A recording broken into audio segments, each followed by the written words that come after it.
En fait, on apprend des tas de choses. Moi, j'apprends, et je continue d'apprendre toujours des tas de choses sur les pays dont les gens viennent. Parce qu'on peut savoir ce qui se passe en Syrie ou en Afghanistan, mais ça reste toujours un peu intellectuel. Par contre, quand on a la personne chez soi et qu'elle nous parle, ça s'incarne et on le comprend différemment. Je m'appelle Catherine, je suis retraitée depuis quelques années, j'étais dans le milieu médical. Je connais J'accueille depuis le début, depuis 2016, et j'ai commencé mon bénévolat avec les activités à Singa.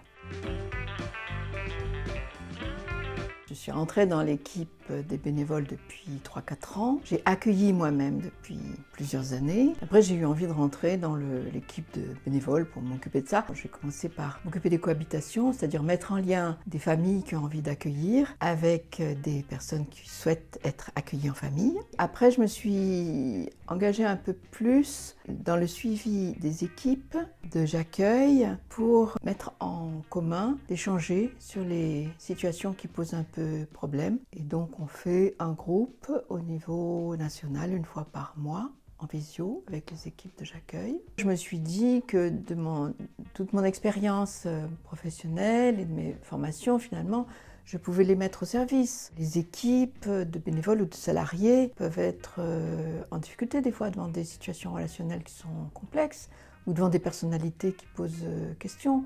Donc je me dis que je peux donner un coup de main là. Et puis il y a des réunions d'accueillants que je me suis proposé d'animer parce que c'est quelque chose que je sais faire, d'animer les groupes. Ma motivation au départ, c'était de rencontrer ces personnes qui viennent d'ailleurs. J'ai cherché une association où on pouvait entrer en contact avec des migrants, des réfugiés. C'est ça que je voulais faire, en apprendre un peu plus sur les parcours de vie. Comme je commençais à connaître bien de l'intérieur, je trouvais que c'était intéressant de m'engager dans l'équipe des bénévoles. Je crois que ça représente en fait ce que j'ai envie de donner, c'est-à-dire qu'il y a des semaines, peut-être je fais rien, ou alors un minimum d'une réunion de 2 heures. Et puis il y avait des semaines, j'en fais davantage, je donne des coups de fil, j'organise des rencontres. Donc c'est assez variable. Ça peut aller de 1 heure par semaine à 10 heures. C'est toujours agréable d'être dans une équipe et de mettre des tas de choses en commun ensemble. Ça fait réfléchir. Et puis c'est tous les gens qu'on rencontre, autant les accueillants que les accueillis. C'est drôle, c'est sympa. C'est plutôt le côté rencontre sympathique pour moi, mon engagement. C'est surtout que c'est enrichissant et intéressant. C'est une expérience humaine. Super intéressante, super enrichissante. En fait, on apprend des tas de choses. Moi, j'apprends, et je continue d'apprendre toujours des tas de choses sur les pays dont les gens viennent.